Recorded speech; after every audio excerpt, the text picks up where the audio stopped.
Video ini bertujuan untuk menjawab salah satu pertanyaan yang ada di kolom komen di bawah ini.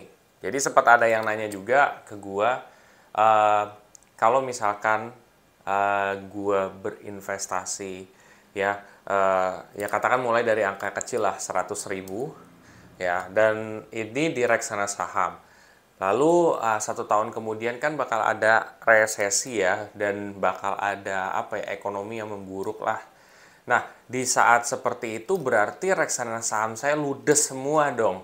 Dan apa yang harus dilakukan? Apakah harus top up ataukah gimana?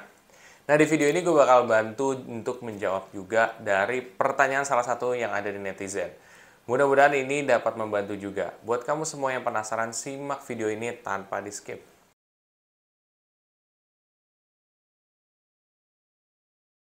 Ya, jadi menjawab pertanyaan-pertanyaan, memang sebenarnya kalau gue gali lebih dalam lagi, jawaban dari pertanyaan itu tuh udah ada di video-video gue sebelumnya. Cuman mungkin buat teman-teman semua yang masih baru, coba deh kamu kunjungi atau tonton video seminar reksadana gue yang di awal. Jadi 1, 2, dan 3. Ya, kalau nggak salah ada 4 juga deh. Jadi coba aja ditonton semua. Nanti kalau udah ditonton, baru kamu akan tahu nih jawaban dari pertanyaan ini. Karena sebenarnya kalau kamu bertanya soal seperti ini, berarti kamu belum memahamin reksadana itu apa. Sebenarnya seperti itu. Gue ngecek mic dulu, nah, pastikan bahwa semuanya oke-oke aja. Takutnya gue udah kebanyakan ngobrol, sampai akhirnya gue, oh iya mic-nya ternyata nggak nyala. Wah, itu bahaya juga kan. Ya, jadi jawaban dari pertanyaan itu adalah jawabannya adalah tidak, ya, tidak akan ludes ya.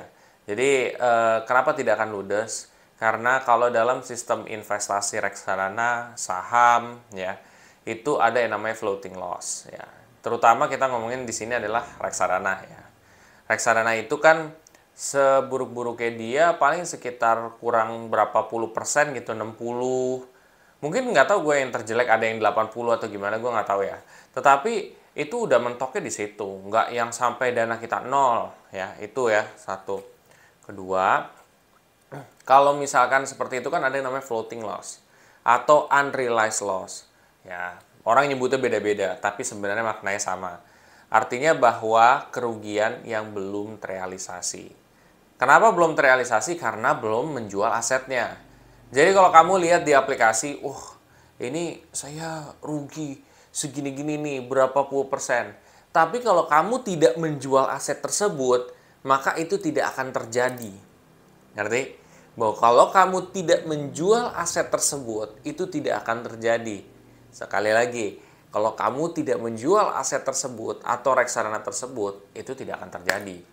Jadi yang ditakutin untuk ludes itu tidak akan ludes gitu. Ya, jawabannya akan tetap ada. Itu dua.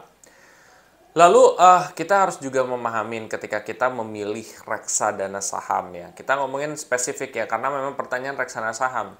Maka kita harus analisa dengan benar di awal. Gimana cara milih reksadana saham yang baik? Oh, cek AUM-nya bagaimana? Apakah dia di atas dari 100 miliar atau tidak? Terus juga dari segi drawdown-nya itu berapa? Ya, terus dari berbagai macam ya. Kan di situ gue juga di seminar reksadana juga ngajarin tuh cara untuk menganalisa reksadana. Nah, ketika kamu sudah melakukan itu dan per 3 sampai 4 bulan kamu awasin, hal-hal seperti itu tuh bisa coba diminimalisir. Kalau misalkan memang ada penurunan itu wajar karena reksadana saham yang kamu pilih. Mau dia tidak depresi maksudnya ekonominya, tetap aja dia akan mengalami penurunan yang dalam untuk sementara. Tetapi dalam jangka panjang dia berdasarkan historical dia akan bagus. Kalau misalkan yang lo pilih reksadana sahamnya bagus gitu. Cara tahu gimana? Coba cek di video seminar gue, di situ tuh detail tuh panjang. Nah, jadi lo harus bisa mengawasi per kuartal, analisa, sisanya ya udah. Masalah nanti tahun depan bakal kayak gimana nggak bakal ludes. Seperti itu. Dan lo per kuartal lo ngeceknya adalah AUM ya. AUM dan juga reputasi. AUM itu tuh sangat berpengaruh guys ya. Jadi semakin tinggi AUM-nya itu, maka semakin tinggi kepercayaan investor terhadap reksadana tersebut.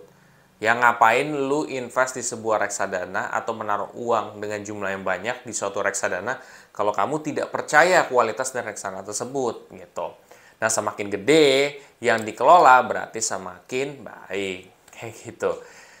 Ya, jadi mudah-mudahan menjawab juga. Kalau misalkan tindakan apa yang akan kamu lakukan, apakah top up atau gimana, nanti pada saat di tahun depan ketika lagi minus, jawabannya adalah kamu harus tahu strategi investasi yang cocok buat kamu tuh apa, ya. Jadi tidak ada baik dan buruk. Lagi-lagi gue di sini ngomong lagi, investasi reksadana itu tidak ada baik ataupun tidak ada buruk. Kalau kamu misalkan mau pakai strategi satu waktu dengan jumlah banyak, nggak apa-apa. Kamu misalkan mau per periode, per bulan dari hasil gaji kamu, nggak apa-apa. Semua strategi punya plus dan minus sendiri. Gue udah pernah bahas tuh di strategi investasi, di investasi live ya, playlistnya. Kamu coba aja, nanti di situ kamu akan tahu masing-masing plus minusnya itu seperti apa. Nah, ketika itu kamu pilih.